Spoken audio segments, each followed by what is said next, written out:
जय हिंद समाजवादी साथियों। समाजवादी पार्टी की सूची हुई जारी पूर्वांचल के 3 सीटों से सपा प्रत्याशी। जी हाँ, आज हम बात करेंगे समाजवादी पार्टी के पूर्वांचल में, जहाँ पर आप लोगों को पता है 10 विधानसभा सीटों में से पूर्वांचल में 5 विधानसभा सीटों पर उपचुनाव होने जा रहा है। उनमें से 3 विधानसभा सीटों को लेकर आज हम अपनी इस वीडियो में बात करने जा रहे हैं। जैसा कि आप सभी लोगों को पता है, लोकसभा का जो चुनाव है वो संपन्न हो चुका है और लोकसभा के चुनाव के संपन्न होने के साथ ही साथ अखिलेश यादव जी ने उत्तर प्रदेश में बेहतरीन, शानदार और उम्दा प्रदर्शन करके दिखाया है। जहाँ पर सपा मुखिया अखिलेश यादव जी ने शानदार प्रदर्शन किया है, वहीं पर अब अखिलेश यादव की जो पार्टी है वो देश की तीसरी सबसे बड़ी पार्टी बन चुकी है। लगातार अखिलेश यादव जी उत्तर प्रदेश को छोड़कर जो केंद्र की राजनीति में पहुंचे, लोकसभा में पहुंचकर अखिलेश यादव जी लगातार भारतीय जनता पार्टी और भारतीय जनता पार्टी की सरकार में तमाम मंत्रियों को लगातार हमलावर हैं। कल अखिलेश यादव जी के द्वारा अनुराग ठाकुर के जाति विशेष को पूछने पर अखिलेश यादव जी ने उन्हें गजब का अपनी प्रतिक्रिया दी और प्रतिक्रिया देने के साथ साथ अखिलेश यादव जी ने अपने जो तेवर हैं वो साफ तौर से जग जाहिर भी कर दिए हैं कि अखिलेश यादव जी अब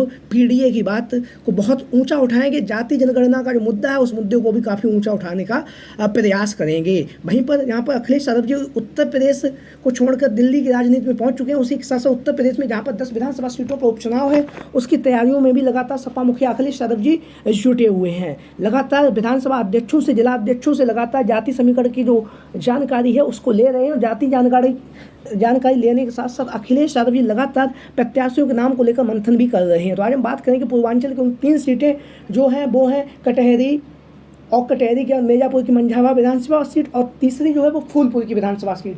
आज हम इन 3 सीटों के बारे में बात करेंगे जहाँ समाजवादी पार्टी की तरफ से अनेक दावेदार टिकट की दावेदारी पेश कर रहे हैं। इनमें से किसको टिकट मिलने के चांस हैं, क्या जाति समीकरण है और आगामी समय में अखिलेश यादव जी इन सीटों में से किसे चुनावी मैदान में उतारने वाले हैं। तो इन सभी बातों को लेकर आज हम अपनी इस वीडियो में बात करने जा रहे हैं और वहाँ के जो प्रत्याशी हैं, जो प्रत्याशी का दावा कर रहे हैं, उनको लेकर भी हम अपनी इस वीडियो में बात करेंगे। तो देरी ना करते हुए हम शुरुआत करेंगे मिर्जापुर की जो मंझवा की विधानसभा सीट है। मिर्जापुर की मंझवा की विधानसभा सीट से समाजवादी पार्टी के प्रत्याशी के तौर पर रमेश चंद्र बिंद का नाम लगातार चर्चाओं में बना हुआ है।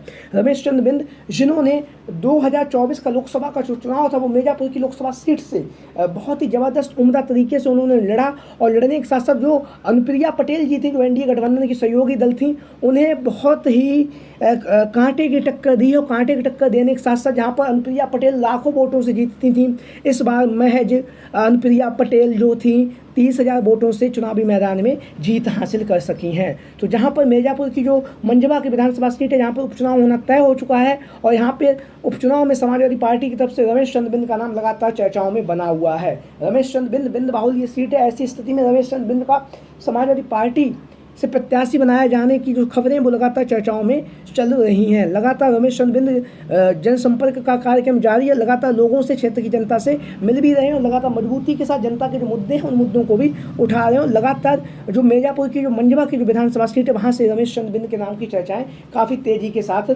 हो रही हैं समाजवादी पार्टी के प्रत्याशी के तौर पर। वहीं पर यहाँ से जो दूसरा नाम चल रहा है वो भी समाजवादी पार्टी के कद्दावर नेता रह चुके हैं और कद्दावर नेता होने के साथ साथ वह पूर्व में मिर्जापुर के प्रत्याशी रह सके।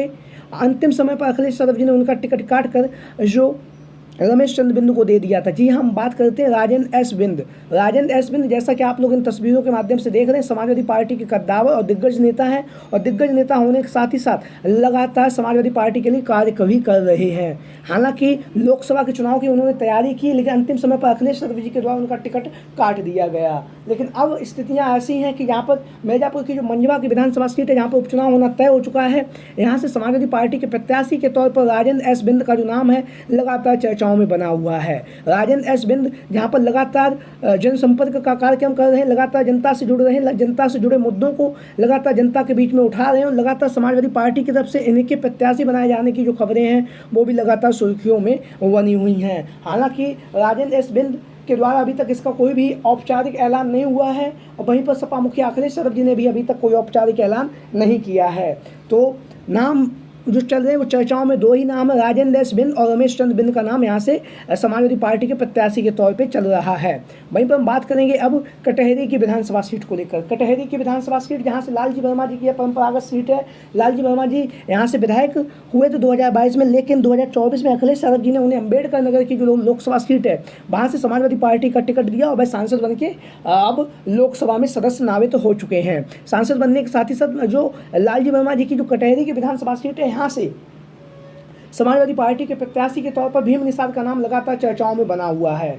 भीम निषाद समाजवादी पार्टी के कद्दावर नेता हैं और कद्दावर नेता होने के साथ ही सुल्तानपुर से अखिलेश यादव जी ने भीम निषाद को टिकट भी दिया था, लेकिन अंतिम समय पर अखिलेश यादव जी ने जाति समीकरण को समझने के बाद यहाँ से इनका टिकट काट कर राम भुआल निषाद को यहाँ से अपना प्रत्याशी बनाया और राम भुआल निषाद ने रिकॉर्ड मतों से जीत भी हासिल की है। वहीं पर दावा ये भी किया जा रहा है कि जो भीम निषाद जी हैं उन्हें अखिलेश यादव जी के द्वारा आश्वासन दिया गया है कि हम आपको कटहरी की विधानसभा सीट से समाजवादी पार्टी का प्रत्याशी घोषित करेंगे, आप अपना जो चुनावी का कार्यक्रम है उसे जारी रखिए। तो लगातार भीम निषाद क्षेत्र की जनता के बीच में पहुंच रहे हैं, लगातार कटहरी के लोगों के बीच में जनता की आवाज़ को बनकर उभर रहे हैं। वहीं पर बात करेंगे यहाँ से अन्य दावेदार के रूप में तो शंखलाल माझी समाजवादी पार्टी से पूर्व में विधायक रह चुके हैं कटहरी की विधानसभा सीट से, और विधायक होने के साथ साथ समाजवादी सरकार में मंत्री भी रह चुके हैं। शंखलाल माझी का जो नाम है वो लगातार समाजवादी पार्टी के प्रत्याशी के तौर पर कटहरी की विधानसभा सीट से चल रहा है और लगातार यह जनसंपर्क का कार्यक्रम जारी कर रहे हैं, लगातार लोगों से मिल रहे हैं, जनता से मिल रहे हैं। जनता से मिलने के साथ ही साथ लगातार जो अखिलेश यादव जी का जो नारा है पीडीए के नारे को बुलंदी के साथ उठा भी रहे हैं। वहीं पर यहीं इसी सीट से कटहरी की विधानसभा सीट से एक अन्य नाम जो लगातार चर्चाओं में बना हुआ है वो है डॉक्टर छाया वर्मा। डॉक्टर छाया वर्मा लालजी वर्मा जी की पुत्री हैं और लालजी वर्मा जी की पुत्री होने के साथ ही साथ लगातार उनका जो नाम है कटहरी की विधानसभा सीट से समाजवादी पार्टी के प्रत्याशी के तौर पर चल रहा है। लालजी वर्मा जी की परंपरागत सीट रही है, तो ऐसी स्थिति में डॉक्टर छाया वर्मा की जो दावेदारी है टिकट की वो बहुत मजबूती के साथ मानी जा रही है। डॉक्टर छाया वर्मा पूर्व में विधानसभा का चुनाव लड़ चुकी हैं बहुजन समाजवादी पार्टी की तरफ से जलालपुर की विधानसभा सीट से, लेकिन अब समाजवादी पार्टी की तरफ से इनके प्रत्याशी के नाम की चर्चाएं लगातार तेजी से चल रही हैं। वहीं पर हम बात करेंगे पूर्वांचल की एक ऐसी विधानसभा सीट जो लगातार चर्चाओं में बनी हुई है, वो है फूलपुर की विधानसभा सीट। फूलपुर की विधानसभा सीट, जैसा कि आप लोगों को पता है, यहाँ से समाजवादी पार्टी के प्रत्याशी के रूप में अमरनाथ मौर्य का नाम लगातार चर्चाओं में बना हुआ है। अमरनाथ मौर्य ने जिस अंदाज से भारतीय जनता पार्टी के एनडीए गठबंधन के जो सहयोगी दल के जो प्रत्याशी थे उन्हें जिस तरह से फूलपुर की लोकसभा सीट पर कांटे की टक्कर दी है, उसको देखने के बाद कहीं ना कहीं फूलपुर की विधानसभा सीट से अमरनाथ मौर्य को समाजवादी पार्टी की तरफ से प्रत्याशी बनाए जाने की खबरें लगातार चर्चाओं में बनी हुई हैं। अमरनाथ मौर्य ने जहां पर लगातार जाति समीकरण को साधने में बहुत महत्वपूर्ण भूमिका निभाई है, उसके साथ ही साथ लगातार अमरनाथ मौर्य का जो नाम है समाजवादी पार्टी के प्रत्याशी के तौर पर लगातार चल रहा है फूलपुर की विधानसभा सीट से, जैसा कि आप सभी लोगों को पता भी है। अमरनाथ मौर्य पिछड़ा समाज से आते हैं और जो फूलपुर की विधानसभा सीट है वो पिछड़ा बहुल सीट है। ऐसी स्थिति में अमरनाथ मौर्य का नाम लगातार समाजवादी पार्टी की तरफ से प्रत्याशी के तौर पर लगातार चल रहा है।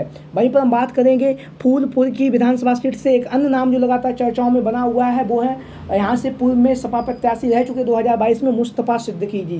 मुस्तफ़ा सिद्दीकी का नाम लगातार समाजवादी पार्टी के प्रत्याशी के तौर पर फूलपुर की विधानसभा सीट से चल रहा है और लगातार यह टिकट की दावेदारी भी पेश कर रहे हैं। वहीं पर इसी विधानसभा सीट से दूधनाथ पटेल का नाम भी लगातार चर्चाओं में बना हुआ है। दूधनाथ पटेल समाजवादी पार्टी के कद्दावर नेता हैं, लगातार जनसंपर्क का कार्यक्रम कर रहे हैं, लगातार क्षेत्र की जनता के बीच में पहुंच रहे हैं, मजबूती के साथ अपने टिकट की दावेदारी भी पेश कर रहे हैं। तो आप लोगों की क्या राय है पूर्वांचल की इन 3 विधानसभा सीटों पर जहां पर उपचुनाव होने जा रहा है उन पर समाजवादी पार्टी के प्रत्याशियों को लेकर आप लोगों की क्या राय है? सभी साथी कमेंट बॉक्स के माध्यम से अपनी राय जरूर दें। इसके साथ ही साथ जो भी साथी चैनल पर आज पहली बार आए हैं वो चैनल को सब्सक्राइब करें और वीडियो को लाइक करें। वीडियो को अंत तक देखने के लिए आप सभी का बहुत बहुत धन्यवाद एवं आभार। जय हिंद, जय भारत, जय समाजवाद, जय Akhilesh mission 2024। Thank you for watching this video.